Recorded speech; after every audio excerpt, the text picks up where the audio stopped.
Bonsoir, ici Michel Terrien. Le Premier ministre désigné du Canada, Justin Trudeau, va annoncer la composition de son cabinet le 4 novembre. Il vient d'en faire l'annonce au cours de sa première rencontre officielle avec les journalistes en tant que chef du gouvernement.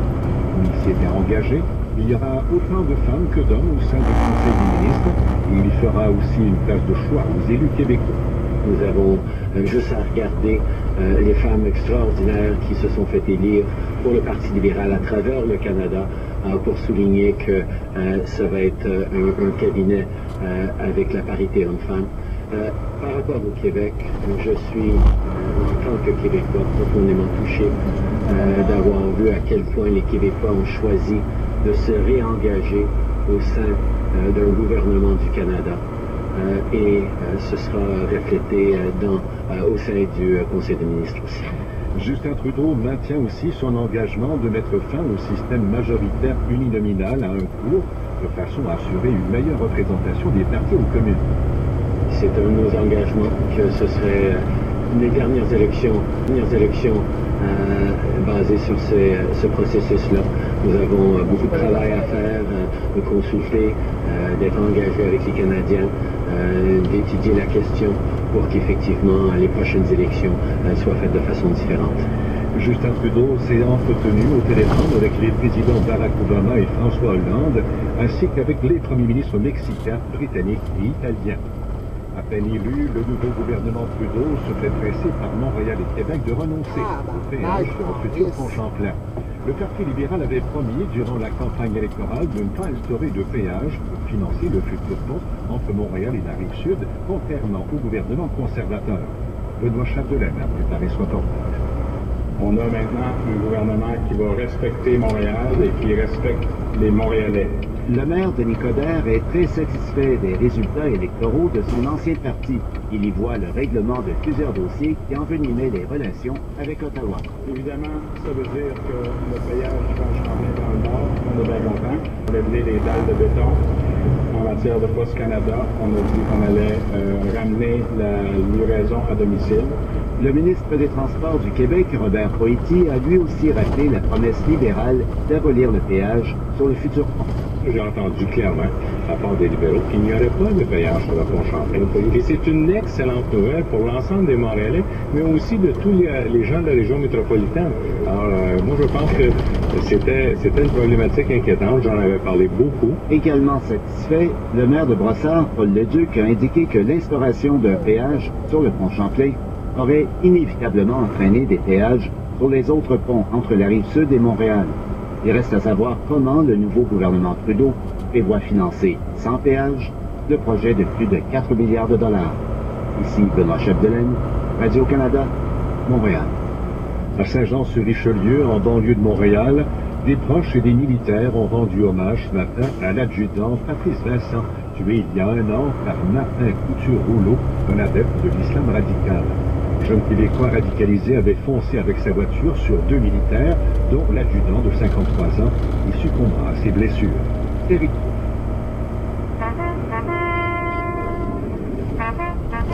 Des parents, des proches et des militaires en uniforme se sont rassemblés sur les lieux de la tragédie survenue dans un secteur commercial de Saint-Jean-sur-Richelieu il y a 1 an.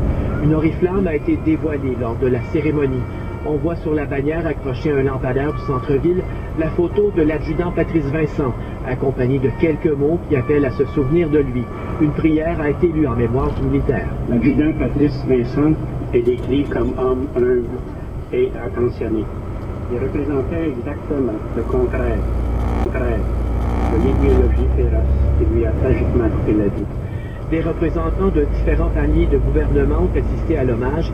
Le ministre sortant de la Sécurité publique du Canada, Stephen Blaney, était parmi eux. Et de se rappeler qu'il y a 1 an, on a vécu un événement terroriste qui a bouleversé nos vies, qui a complètement bouleversé mon mandat aussi en tant que ministre de la Sécurité publique, qui nous a amené à prendre conscience que cette menace réelle-là peut se concrétiser ici, dans le cours d'un Tim Hortons. Stephen Blaney, tout comme la famille du défunt et des militaires, ont également déposé des couronnes de fleurs à proximité des lieux où a été tué Patrice Vincent. Éric Plouffe, Radio-Canada, à Saint-Jean-sur-Richelieu. Washington et Moscou se sont entendus sur une série de protocoles pour éviter les accidents dans le ciel au-dessus de la Syrie. Les avions russes et américains vont utiliser certaines fréquences radio communes et une ligne de communication secondaire au sol. Les Américains précisent qu'il n'y aura aucune collaboration sur le partage des cibles à frapper. La Russie a commencé ses bombardements en Syrie le 30 septembre et a principalement ciblé les factions opposées au régime du président Bachar al-Assad. Et un rapport de l'ONU sur la situation des femmes dans le monde constate qu'elles sont toujours nombreuses à être victimes de violences, mais que de plus en plus de pays se dotent de lois contre la violence conjugale ou sexuelle. Les recherches portant sur 102 pays montrent que plus d'un tiers des femmes ont été victimes de violences physiques ou sexuelles à un moment de leur vie. À peine 40% d'entre elles rompent le silence et confient leur expérience à des amis ou des proches. Le rapport note toutefois que 119 pays ont désormais des lois sur la violence domestique, 125 sur le harcèlement sexuel et 52 sur le viol conjugal. Ici Radio-Canada, première. Bonjour, je m'appelle Francis Rédé. Nous sommes le mardi 20 octobre 2015. Bienvenue à Bien dans son assiette.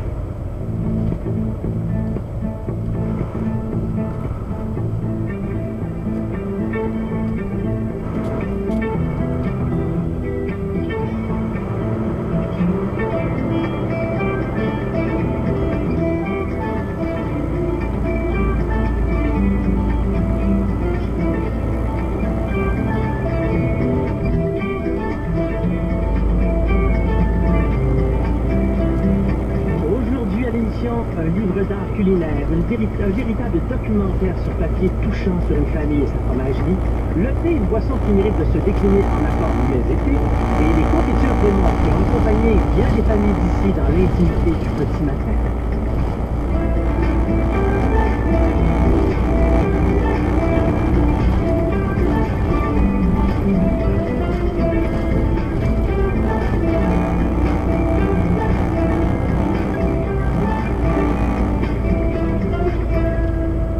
Bonjour, avez-vous digéré votre soir?